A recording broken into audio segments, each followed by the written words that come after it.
తనని తాను అఘోరీగా చెప్పుకుంటూ అఘోరీ అవ్వడం కోసం భవబంధాలను త్యజించాను అని చెప్పేటువంటి శ్రీనివాస్ అలియాస్ పింకీ ఇప్పుడు అఘోరీగా మారిన తర్వాత ఆయన వివాహ బంధంలోకి వెళ్ళడం తీవ్ర చర్చనీయాంశంగా మారింది. ఈ నేపథ్యంలోనే ఈ అంశం మీద మనం పూర్తి స్థాయిలో విశ్లేషణ చేసుకుందాం. ప్రస్తుతం మనతో పాటు ఉన్నారు ప్రముఖ సామాజికవేత్త, ప్రముఖ రాజకీయ విశ్లేషకులు కృష్ణకుమారి గారు. మేడంతో మాట్లాడదాం.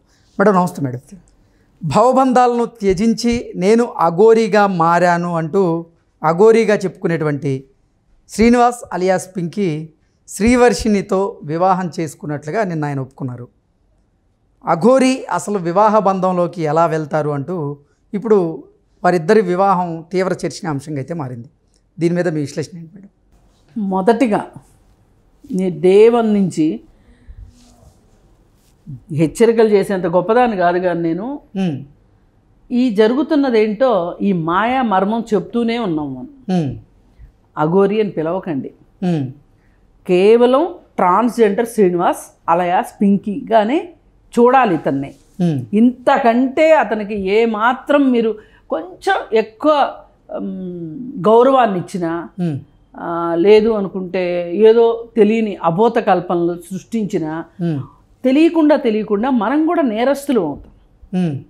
అంటే నా గురించి దూషించిన, నన్ను అసలు అఘోరీ కాదన్నా, నా దగ్గర ఉన్న మంత్రశక్తితో మిమ్మల్ని వశీకరణం చేస్తా అని చెప్తున్నాడు. వశీకరణం చేసి అది చేస్తా ఇది చేస్తా అని చెప్తున్నాడు.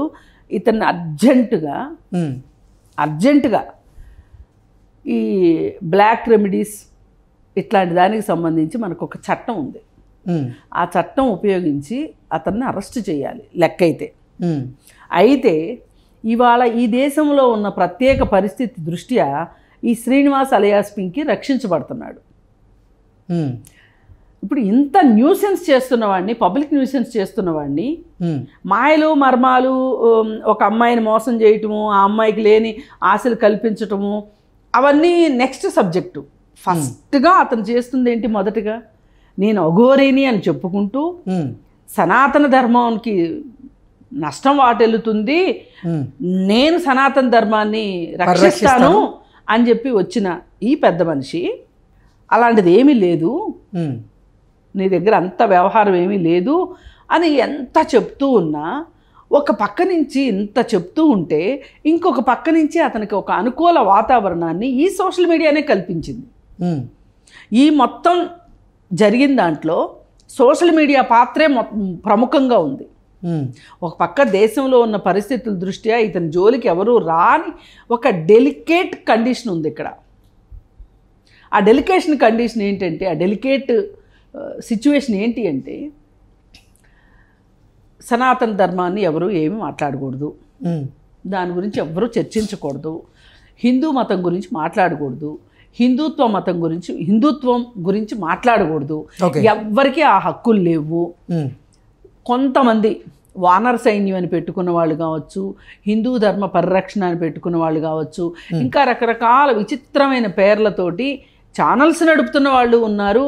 అలాగే సంస్థలు పెట్టి ప్రైవేట్ దందాలు చేస్తున్న వాళ్ళని కూడా మనం చూస్తున్నాం. ఈ ప్రైవేట్ దందాలు చేసేవాళ్ళే ఈ ట్రాన్స్జెండర్ని రక్షిస్తున్నారు. అంటే వీళ్ళంతా కలిసి ఒక దొంగల ముఠ. ఒక్కొక్కడు ఇలా కనిపిస్తాడు, ఇంకొకడు అలా కనిపిస్తాడు, తొండలు ముదిరి ఊసర వెల్లులైనట్లు వీళ్ళంతా ఈ హిందూ ధర్మ పరిరక్షకులుగా మారిన ఈ ప్రస్తుత పరిస్థితుల్లో ఈ శ్రీనివాసు రక్షించబడుతున్నాడు.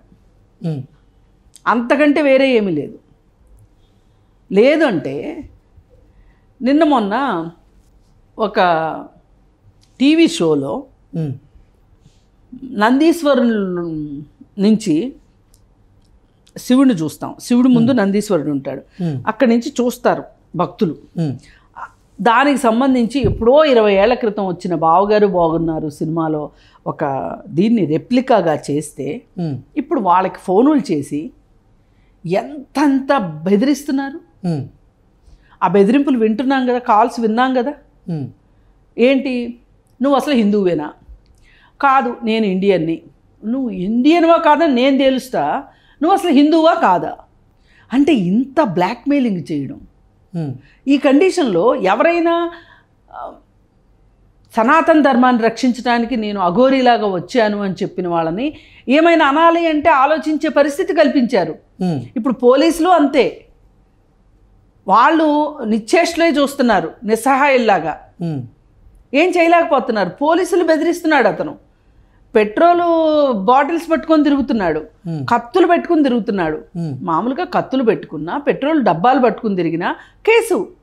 మాయలు మంత్రాలు చేస్తారా అవి వేరే విషయం. అక్కడ దాకా వెళ్ళక ముందు ప్రైమరీగా విధులు నిర్వహించే పోలీసులు విధులు నిర్వహించనివ్వకుండా కత్తులు పెట్టుకుని తిరుగుతూ పెట్రోల్ పట్టుకొని నేను చచ్చిపోతానని బెదిరించటాలు, ఇవన్నీ చేస్తున్న ఇతన్ని రక్షిస్తుంది ఈ కొంతమంది సనాతన ధర్మం అని చెప్పుకునే వాళ్ళు, బ్లాక్మెయిలర్స్, అలాగే ఈ ఛానల్స్. ఓకే, వీళ్ళిద్దరూ కలిసి ఇతన్ని రక్షిస్తున్నారు. అసలు తనని తాను అఘోరీగా చెప్పుకుంటూ ఉంటారు శ్రీనివాస్. అఘోరీగా మారడానికి నేను భవబంధాలన్నీ కూడా త్యజించాయని చెప్తున్నాడు. మరి భవబంధాలన్నీ కూడా త్యజించిన తరువాత సంసార బంధంలోకి ఆయన ఎలా అడుగు పెడతారంటూ చాలామంది ఇప్పుడు ఆయన్ని ప్రశ్నిస్తూ ఉన్నారు. ఆయన శ్రీవర్షిని పెళ్లి చేసుకున్నా అని చెప్తూ ఉన్నారు. మాకిద్దరికీ ఇప్పటికే పెళ్ళయిందని ఇటు శ్రీవర్షిని చెప్తుంది, అటు శ్రీనివాస్ చెప్తూ ఉన్నారు. ఏంటి అసలు అఘోరీగా మారిన తర్వాత ఆయన సంసార బంధంలోకి ఎలా వస్తారు? రావడానికి అవకాశం లేదు అని చెప్పి పండితులు ఎవరైతే ఉన్నారో కొంతమంది వాళ్ళు చెప్తున్నారు. నిన్నంతా అదే చర్చ.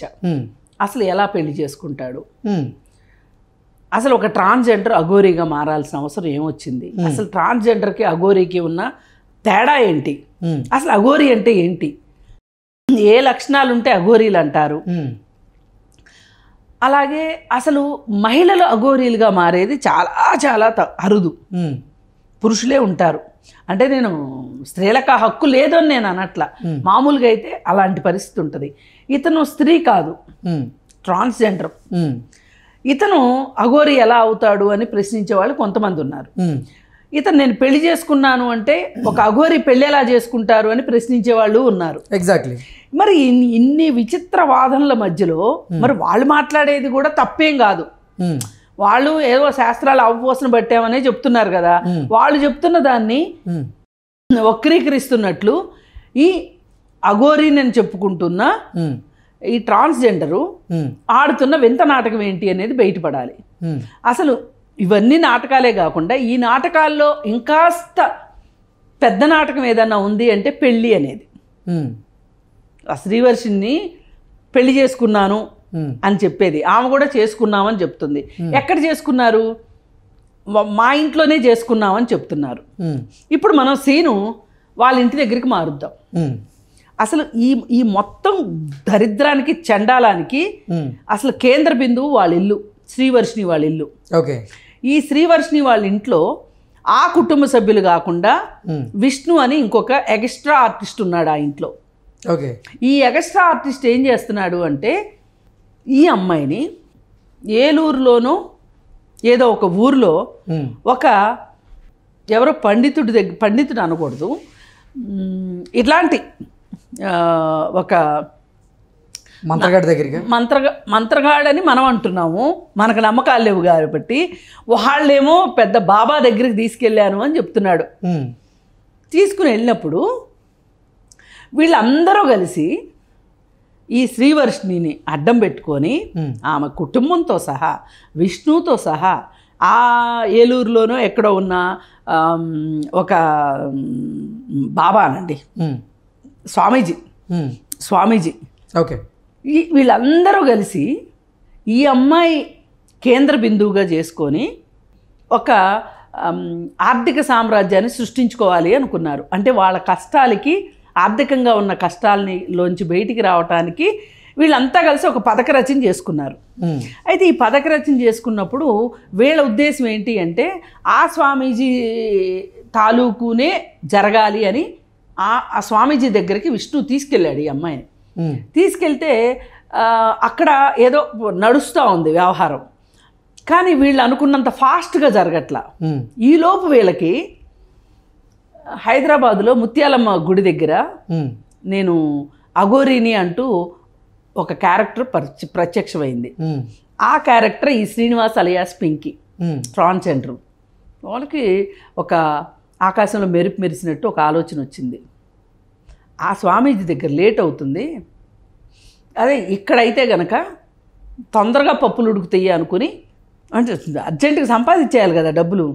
అందుకని అందరూ కలిసి మళ్ళీ ఈ వీళ్ళే కేంద్ర బిందువుగా చేసుకొని స్కామ్ మొదలుపెట్టారు. మొదలెట్టి వాళ్ళ ఇంట్లోనే ఉన్నాడు. ఎవరు? Srinivas, okay, alias Pinky, transgender. వాళ్ళ ఇంట్లోనే ఉన్నాడు. వాళ్ళ ఇంట్లోనే ఉన్నప్పుడు అతనికి బీర్ బాటిల్స్ దగ్గర నుంచి, సిగరెట్ల దగ్గర నుంచి, బిర్యానీల దగ్గర నుంచి అన్నీ తీసుకొచ్చి పెట్టారు. బాగా పెట్టుబడి పెట్టారు ఈ కార్యక్రమానికి. ఈ పెట్టుబడి పెట్టే పెద్ద మనిషి ఎవరు అంటే ఈ విష్ణు. అయితే ఇక్కడే ఏదో అండి గుడులు మింగేవాడు ఒకడు ఉంటే, గుళ్ళో లింగాలు మింగేవాడు ఇంకోళ్ళు అంటారు కదా. వీడేం ప్లాన్ వేశాడు ఈ శ్రీనివాస్ అలియాస్ పింకీ, అసలు వీళ్ళందరికీ ఉపయోగపడేటట్లు నేనెందుకు చేయాలి, నేనే తీసుకెళ్ళిపోతే ఎలా ఉంటుంది ఆ అమ్మాయిని, వీళ్ళకి ఇంకా వాటాలు ఇచ్చే పని ఉండదు కదా అని చెప్పి ఈ అమ్మాయిని తీసుకొని గుజరాత్ వెళ్ళిపోయాడు. సరే, అంటే శ్రీవర్షిని తల్లి మాత్రం ఈ శ్రీనివాస్ అలియాస్ అఘోరి అలియాస్ పింకీ ఎవరైతే ఉన్నారో అతను శ్రీవర్షిని వశీకరణ చేశాడు, శ్రీవర్షినికి మరుగుమంది ఇచ్చాడు అంటూ ఇప్పుడు అఘోరి మీద ఆరోపణలు చేస్తారు. అవునండి. అసలు అఘోరిని ఇంట్లో ఎందుకు పెట్టుకున్నారు మీరు? అఘోరిని మీరు ఇంట్లో ఎందుకు పెట్టుకున్నారు? మీరు ఏం ఆశించి పెట్టుకున్నారు? ఓకే, ఈ దేశంలో ఇంతమంది ఉండగా, పోని మీ ఊర్లోనే అన్ని కుటుంబాలు ఉండగా మీరే ఎలా ఎందుకు తీసుకొచ్చి పెట్టుకున్నారు? పెట్టుకున్నప్పుడు ఇలాంటి ఏవి జరగకోకుండా ఉంటాయని ఎలా అనుకున్నారు? మీరు తాగుబోతు తండ్రి, ఆశపోతు తల్లి, అలాగే ఈ ఈ ఈ కుటుంబ పరిస్థితులను అర్థం చేసుకొని దీనిపైన డబ్బులు సంపాదించాలనుకునే విష్ణు చేతిలో కీలుబొమ్మలాగా ఉండే ఆడు వంశీనో ఏదో ఉంది పేరు, వాళ్ళ బ్రదరు, శ్రీవర్షిని బ్రదరు హర్ష, మొత్తం గ్యాంగ్ అనమాట ఇది. ఈ గ్యాంగ్లో నుంచి వీడు జంప్ అయిపోయాడు, ఈ ట్రాన్స్జెండరు శ్రీవర్షిని తీసుకొని. అయితే మరి ఇప్పటికే కొంచెం ఇన్వెస్ట్ చేసి ఉన్నాడు కదా విష్ణు, అందుకని ఆ డబ్బులు మళ్ళీ ఈ అమ్మాయిని ఎలాగోలా తీసుకొని వచ్చి మళ్ళీ ఏదో ఒకటి చేస్తే డబ్బులు సంపాదించాలి అనే ఉద్దేశంతో వీళ్ళు గుజరాత్ దాకా డబ్బులు ఖర్చు పెట్టి వెళ్ళారు. అంటే దింపుడు కళ్ళం ఆశ అనమాట. వెళ్ళి తీసుకురావటానికి తీసుకొచ్చి ఏదో ఒక టీవీ ఛానల్లో యాంకర్గా ఉద్యోగం కూడా వచ్చేసింది ఈ అమ్మాయికి. అంటే వీడు ఏం చెప్పాడు విష్ణు, అసలు ఈ అమ్మాయి మానసిక స్థితే సరిగా లేదు, మనం ఒకటి మాట్లాడుతుంటే ఇంకొకటి మాట్లాడుతుంది, సరిగ్గా సమాధానాలు కూడా చెప్పట్లేదు, చాలా పెడసరంగా ఉంది, అసలు ఆ అమ్మాయి మానసికంగా అసలు బాగోలేదు అని చెప్పాడు. అంటే గుజరాత్ నుంచి రాగానే మానసికంగా మామూలు అయిపోయిందా ఈ అమ్మాయి? అవ్వగానే వెంటనే ఉద్యోగం వచ్చేసిందా? అంటే టీవీ ఛానల్స్ అంటే వీళ్ళకి ఎట్లా కనిపిస్తున్నాయి అసలు? యూట్యూబ్ ఛానల్స్ అంటే ఓ మాదిరిగా కూడా కనపడట్లేదా? ఒక ఛానల్ వాళ్ళేమో కూర్చోబెట్టి మీటింగులు పెడతారు, ఒక ఛానల్ వాళ్ళేమో ఉద్యోగాలు ఇచ్చేస్తారు, ఇంకొక ఛానల్ వాళ్ళేమో ఈ వీటి గురించి ఈ అఘోరిని ఇంకా ఇంకా ఇంకా పైకి తీసుకెళ్తారు. అసలు ఇంకొకళ్ళు అయితే ముందుకు వచ్చేసేసి నాగసాధు అని పిలవటం మొదలెట్టారు. అంటే అసలు మీ పని ఏంటి? సమాజంలో ఇట్లాంటివి జరిగే వాటి విషయాల పట్ల చైతన్యం కలిగించాల్సింది పోయి మీరే ఇంకాస్త మూఢనమ్మకాలను పెంచేలాగా ఈ యూట్యూబ్ ఛానల్స్ తయారైపోయినాయి అంటే ఏమనుకోవాలి అసలు? అంటే ఎవరికి వాడు కొంచెం పాన్స్ పౌడర్ పూసేసుకుని ఇది బూడిద అని చెప్పి నమ్మిస్తే మనం నమ్మేస్తాం. ఎవడో సినిమా ప్రొడ్యూసరు వీడితో బ్యాంక్ అకౌంట్ ఓపెన్ చేయించి బ్యాంక్ అకౌంట్లోకి 10 లక్షలు డబ్బులు ట్రాన్స్ఫర్ చేశాడు, డిపాజిట్ చేశాడు. ఇప్పుడు నా దగ్గరే ఉంది నాన్న, మీరు ఎప్పుడైనా శ్రీనివాస్ అలియాస్ పింకీని కదిలిచ్చి చూడండి, నా దగ్గరే ఉంది నాన్న అంటాడు. ఒంటికి రాసుకోవడానికి బూడి తప్పితే నేను అన్నీ వదిలేసుకున్నానుగా, ఆఖరికి నా బాడీ పార్ట్లను కూడా నేను త్యాగం చేశానుగా అని మాట్లాడతాడా? వీడి అకౌంట్లో ఎన్ని డబ్బులు ఉన్నాయో చూడండి. ఇప్పుడు మీడియా అంటే ఇట్లా ఉండాలి. ఒక మీడియా ఛానల్ అతను బయట పెట్టాడు ఇప్పుడు ఈ స్కాము, వీడి దగ్గర డబ్బులు ఉన్నాయి. ఎక్కడి నుంచి వస్తాయి? బూడిద పూసుకునేవాడికి అన్ని డబ్బులు ఎక్కడి నుంచి వస్తాయి? ఇప్పుడు శివుడు ఉన్నాడండి, శివుడికి నేను శ్మశానంలోనే ఉంటా, నేను బూడిదే పూసుకుంటా అని మాట్లాడతాడు. అదే కదా శివుడి యొక్క. ఎక్కడన్నా ఇంతకంటే భిన్నంగా ఏ రోజైనా కనిపించాడా శివుడు ఎవరికైనా? మరి అలాంటి వాళ్ళ పేర్లు పెట్టుకొని నేను శ్మశానంలోనే తిరుగుతాను, నేను బూడిదే రాసుకుంటాను, నేను చచ్చిన శవాలను పీక్కు తింటాను అని చెప్పే వీడిని నమ్మడం ఏంటి జనాలు? ఇప్పుడు ఇంకెంతమంది ఆడపిల్లలు ఇలా వాళ్ళకేదో భక్తి ఉందని, ఏవో నమ్మకాలు ఉన్నాయని, లేకపోతే మహత్యాలు ఉన్నాయని, మొహంలో తేజస్సు అబ్బో అని వాళ్ళకి వాళ్ళు గొప్పగా అనుకుని ఇలా చేస్తే వచ్చే నష్టం ఏంటి చెప్పండి? ఎవరి స్వార్థానికి ఎవరు బలి అవుతారు? ఇప్పుడు క్లియర్గా ఇప్పటికిప్పుడు వీళ్ళిద్దరూ ఏడ్చుకుంటూ కారులో ప్రయాణం చేస్తున్నారు. ఎవరు? ఈ శ్రీవర్షిని, ఈ అలయాస్ పింకీ. ఎందుకు ఏడుస్తున్నారు? ఆనంద బాష్పాలంట. ఆనంద బాష్పాలు నాన్న, ఆనంద బాష్పాలు. అసలు ఈ దేశంలో అంటే శ్రీవర్షిని మళ్ళీ అఘోరిని కలిసిన నేపథ్యంలోనే ఆనంద బాష్పాల వాళ్ళిద్దరికి ఆనంద బాష్పాలు. తెలుగు సినిమాకి ఏమాత్రం తగ్గకుండా, లవ్ స్టోరీకి ఏమాత్రం తగ్గకుండా ఈ స్టోరీని పండిస్తున్నారు కొన్ని యూట్యూబ్ ఛానల్స్ వాళ్ళు. అంటే ఇప్పుడు అఘోరిగా చెప్పుకునేటువంటి అఘోరి శ్రీవర్షిని కలిశారు కాబట్టి వాళ్ళిద్దరికి ఆనంద బాష్పాలు. మరి వారి కుటుంబ సభ్యులకి ఏముంది? ఏదో అంటారు కదా, వాళ్ళు ఇంకొక రకంగా ఏడుస్తారు. వీళ్ళకేమో ఆనందంతో కన్నీళ్ళు వస్తున్నాయి, వాళ్ళకి దుఃఖంతో కన్నీళ్ళు వస్తాయి. విష్ణుకి ఆశల మీద ఏదో అంటారు చూడండి, నీళ్ళు జల్లినట్టు అయింది విష్ణుకి. అస్సలు బంగారు పిచ్చుకు అనుకున్నాము ఈ పిల్లని, ఈ పిల్లతోటి ఎంతో డబ్బులు సంపాదిద్దాం అనుకున్నాము అనుకుంటున్న తల్లి, ఈ పిల్ల ఏదో సంపాదించేసేస్తే నేను తాగొచ్చు, రోజుకి 24 గంటలు 66 గంటలు తాగుతూ ఉండొచ్చు అనుకునే తండ్రి, అలాగే హర్ష అనేవాడు హ్యాపీగా లైఫ్ లీడ్ చేయొచ్చు అనుకోవటానికి వేసిన ప్లాన్ తప్పితే ఇందులో ఏమీ లేదు, ఏమీ ఉండే అవకాశం కూడా లేదు. ఎందుకంటే వశీకరణాలు ఇవన్నీ ఎవరన్నా చేస్తానంటే కూడా నమ్మకండి. నిజంగా అఘోరికి అంటే ఈ శ్రీనివాస్ అలియాస్ పింకీకి వశీకరణ చేసే ఉద్దేశమే ఉంటే వస్తే మొదటగా చేయాల్సింది నా మీద. మొదటిసారిగా మన ఛానల్ అఘోరి గనక వశీకరణం చేయడం గనక వస్తే శ్రీవర్షిని వాళ్ళ పేరెంట్స్కి వాళ్ళ అన్నకి చేస్తాడు కదా వశీకరణ, వాళ్ళు మారుస్తాడు కదా, వాళ్ళ ఇంట్లోనే ఉన్నాడు కదా, వాళ్ళు మారుస్తాడు కదా, మారుస్తాడు కదా, వాళ్ళ ఆలోచనలు తన వైపు తిప్పుకుంటాడు కదా. మరి ఎందుకు జరగలేదు అది? అంటే దీనిలో డొల్లతనం ఏంటో అర్థం కావట్లా. వశీకరణాలు లేవు, ఏమీ లేవు, మంత్రాలకు చింతకాయలు రాలవు, ఏమీ జరగవు. కాకపోతే వీళ్ళు ఒక 3-4 నెలల నుంచి ఛానల్స్ కావచ్చు, వ్యక్తులకు కావచ్చు డబ్బులు సంపాదించి పెడుతున్నారు. అలాగే వీళ్ళు కూడా దందా చేసుకుంటున్నారు తప్పితే ఏమీ లేదు. దయచేసి మన దేశంలో సైంటిఫిక్ టెంపర్మెంట్ బాగా తగ్గిపోతుంది రోజు రోజుకి. పెరగాల్సిన సైంటిఫిక్ టెంపర్మెంట్ పెరక్కపోగా తగ్గిపోతుంది. దానికి ఉడతా భక్తి కొన్ని ఛానల్స్, కొంతమంది స్వార్థపరులైన వ్యక్తులు కలిసి ఈ కుట్రను చేస్తున్నారు. ఇది నిజంగా హిందూ మతం అని గుండెలు బాదుకునేవాళ్ళు ఇప్పుడు రావాలి. ఇలాంటి నకిలీగాళ్ల వల్ల హిందూ మతానికి చాలా అన్యాయం జరుగుతుంది. అసలు సనాతన ధర్మంకి చాలా పెద్ద ఇబ్బంది వచ్చి పడుతుంది, ప్రమాదం వచ్చేస్తుంది అని చెప్పి ఆలోచించాల్సిన వాళ్ళు ఆలోచించట్లేదు. కొంతమంది ఇతన్ని పనిగట్టుకుని పైకి లేపి ఈ 4 నెలల నుంచి ఒక పెద్ద చోద్యం నడుస్తుంది 2 తెలుగు రాష్ట్రాల్లో.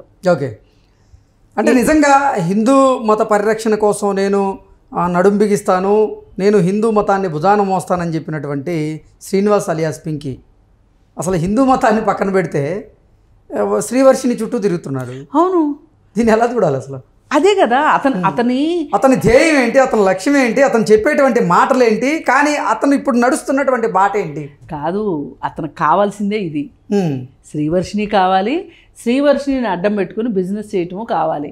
అసలు శ్రీవర్షిణి విషయం కనుక మనం తీసుకుంటే కనుక శ్రీవర్షిణి నిన్న మొన్నటి వరకు ఒక గ్లామర్ ఫీల్డ్లో ఉండాలి అనుకుంది. చాలా ఇన్స్టాలో రీల్స్ అవి ఇవి చేసి పెట్టింది. కాలేజీకి సరిగా వెళ్ళలేదు, డిస్కంటిన్యూడ్. ఆ కాలేజీ ఫీజు కూడా విష్ణువే కట్టాడంటారు. మళ్ళీ కాసేపు విష్ణు మా దగ్గర డబ్బులు తీసుకున్నాడని చెప్తారు, మా ఇంటి మీద పెత్తనం చేస్తున్నాడని చెప్తున్నారు. అసలు ఈ విష్ణుకి కుటుంబం ఉందా లేదా? అసలు ఈ విష్ణు వీళ్ళందరినీ ఈ అంశం మొత్తం ఒక ఇలకథ మఫీలా లాగా ఉందంటారా? అంతే, వీళ్ళందరికీ ఎవరి ఇంట్రెస్ట్లు వాళ్ళకు ఉన్నాయి. కామన్ ఇంట్రెస్ట్ ఏంటంటే డబ్బు సంపాదించడం. ఇది డబ్బు సంపాదించే బాబాల కంటే తక్కువ కాదు, ఎక్కువ కాదు. ఇలా ఒక అమ్మాయి, ఇలా అడ్రస్ లేని ఒక శ్రీనివాస్ అలియాస్ పింకీ, ఈ పింకీకి ఒక భార్య సంగతి పక్కన పెట్టండి, ఒక కనీసం ఒక గర్ల్ ఫ్రెండ్గా ఉండే పరిస్థితి అయినా ఉందా? అసలు వీడే అడ్రస్ లేనివాడు. వీడు ఎప్పుడు పెట్రోల్ పోసుకుని తగలబెట్టుకుంటాడో తెలియదు. పెట్టుకుంటా అంటున్నాడు కదా, చచ్చిపోతా అంటున్నాడు కదా, కత్తులతో బెదిరిస్తున్నాడు కదా. ఇప్పుడు వీడి దగ్గర చిన్న కత్తి ఉంటే ఇంకెవడన్నా ఎదిరించాలనుకునేవాడికి పెద్ద కత్తి వచ్చింది అనుకోండి, అప్పుడు ఏంటి వీడి పరిస్థితి? అంటే ఇట్లాంటి ఒక అపాయకరమైన పరిస్థితుల్లో, ఒక ప్రమాదకరమైన పరిస్థితుల్లో ఉన్న అతని పక్కన ఒక అమ్మాయి ఉండడం ఎంతవరకు సేఫ్టీ? అసలు చట్టం ఏం చేస్తుంది? నేను అదే మాట్లాడుతున్నా. పోలీస్ వ్యవస్థ ఏం చేస్తుంది? చట్టం ఏం చేస్తుంది? ఇప్పుడు ఒక వ్యభిచార కోపంలోకి ఒక అమ్మాయి వెళ్తుంది అంటే పోలీసులు పట్టుకుంటారా పట్టుకోరా? హ్యూమన్ ట్రాఫికింగ్ కింద. నాకు ఇది నథింగ్ బట్ హ్యూమన్ ట్రాఫికింగ్ అనిపిస్తుంది. ఏ బంధంతో వీళ్ళిద్దరూ కలిసి ఉంటారు రేపటి నుంచి? చెప్తున్నారు కదా మేడం, ఎట్లా చేసుకుంటారండి?